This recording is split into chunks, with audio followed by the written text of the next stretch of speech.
Hello exiles. Well, time for a new build. Antiquarian, Static Strike, and Shockwave. So, I am making this build because I love ward stacking, and the new ward ascendancy was way too good to pass up. I mean, just look at these nodes, each one alone practically doubles the damage.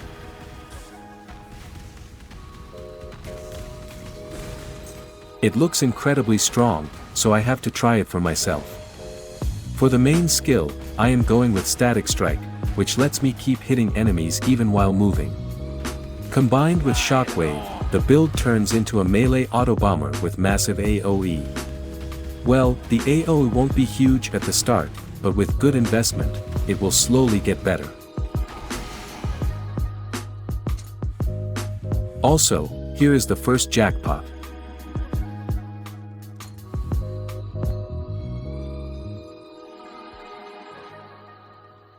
I will need a lot more than this before I can fully swap my main skill to Static Strike.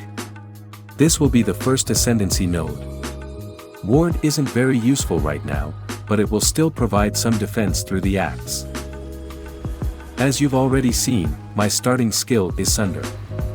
This is my first time leveling with it, but honestly, I think this has been one of the best leveling experiences I've had. The clear speed is amazing, and I'm really impressed with how well it handles bosses while still maintaining great survivability. Sunder is a popular starter for Marauder, but I'll drop my leveling tree in the POB for anyone interested. By the way, this is a fresh start, and I made sure to delete all my currency before starting.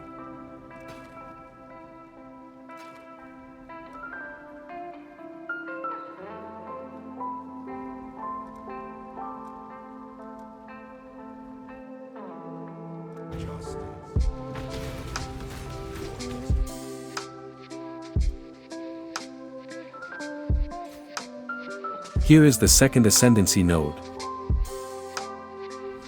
My initial plan was to switch to the main skill around the second or third lab, but after some thought, I decided to stick with Sunder for now and make the swap later when it has enough investment to really feel good.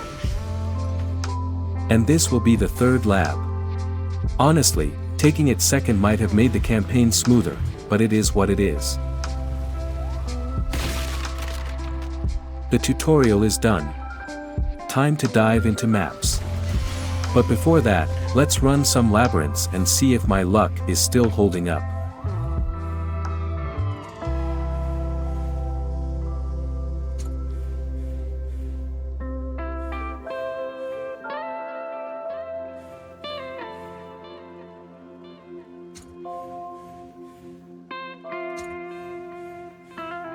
Well, unlucky.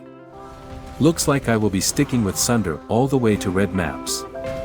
Anyway, I have a couple of Chaos Orbs right now, but I need at least 5 Divine Orbs for the swap. So, here is the strategy I will go with. Kirak missions. This is a really low budget strategy with equally low profit. But for me, it's a good choice since I want to complete the Atlas without worrying about any mechanics along the way. With 5 idols, I have a 35% chance to get a Kirak mission. That's good enough. I will also buy this 20 quality gem to level it up early.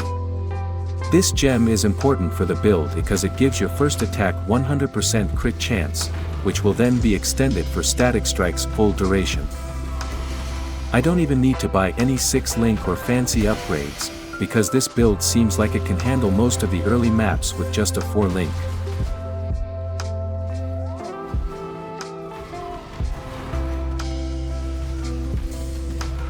I also sell random idols I get from the maps, and they're actually bringing in more profit than what I'm doing right now. At this rate, I think I'll get those 6 divines sooner than I expected.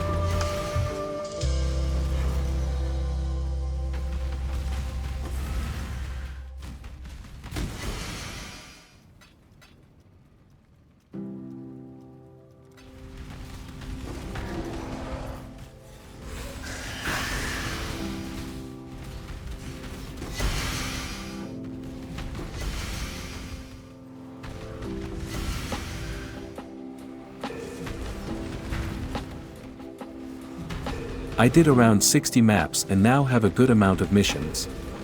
Here's what to do with them. Use them to reroll Kirak's market and buy chisels from him. They cost 8 chaos, and you can resell them on the market for 15 or 16 chaos. Very lazy strategy, to be honest. But it's effective and low effort, which is very nice. You can also run the maps from the missions. Here's a blight map, for example.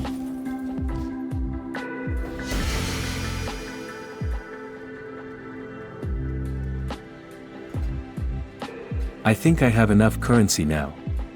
Time to buy the essential items. Frost Breath. This item will double our damage with the Mace Mastery. Body Armor with a high base of armor and evasion. This is important because it will be converted into added chaos damage. Light of Meaning. Unnatural Instinct. These two jewels will synergize with each other on the passive tree. New Belt. Night Grip. New Amulet. We already have a lot of critical strike chance with Ambush, so we can use this amulet without worrying about the downside. The items are ready. Now, it's time to make some adjustments to the passive tree.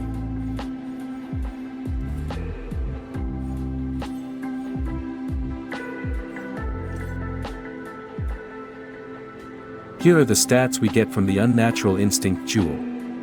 Pretty big, to be honest. This is how the passive tree looks like. Also, new shield. Everything is ready. Let's check out how the build looks like.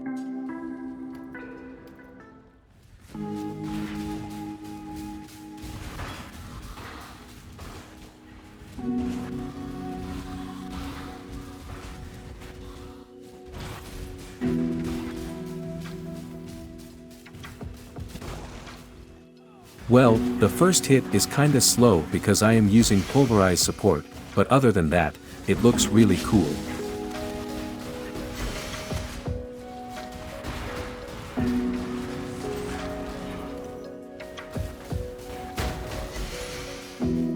Let's do the last lab.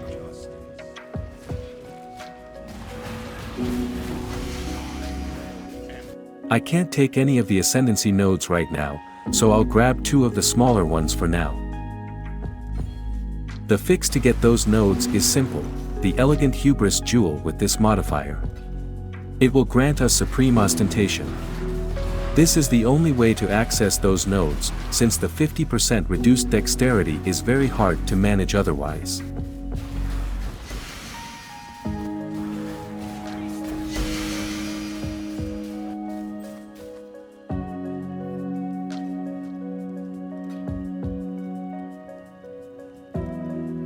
Let's buy the jewel now. It will go here. Now the Ascendancy will give me full chance to hit, allowing me to refund my points on the accuracy nodes and also remove the precision gem. Good.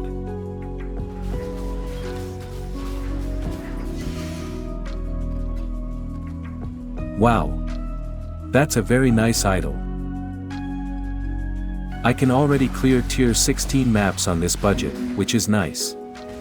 The boss damage is kinda low, but that is expected since the build still needs more investment.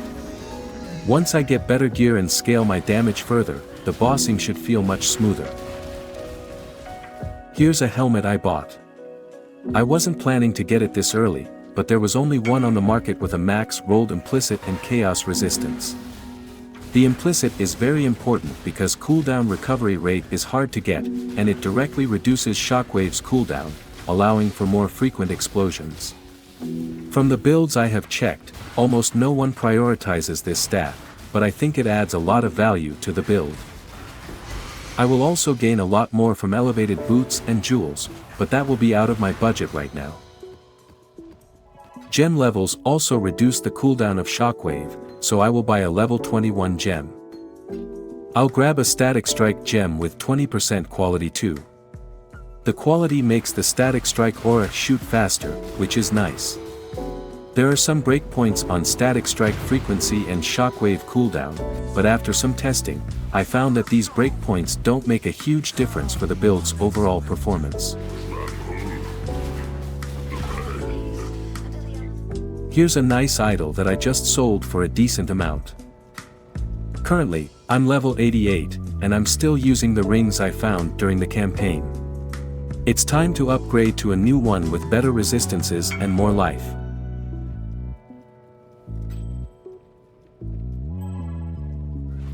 So overall, the build looks solid for a 6 divine budget. I've got strong defenses, including 3.5k life, which becomes 7k with ward, 20 fortify, 6 endurance charges, almost maximum attack and spell block chance, and some extra damage reduction from adrenaline and guard skill. Here are the POB numbers for it. Without the guard skill, I have an 80k effective hit pool, and it really feels great since I rarely die on maps. The damage is around 4 million, and it will keep improving as I make more upgrades. I hope you enjoyed the video and found it helpful.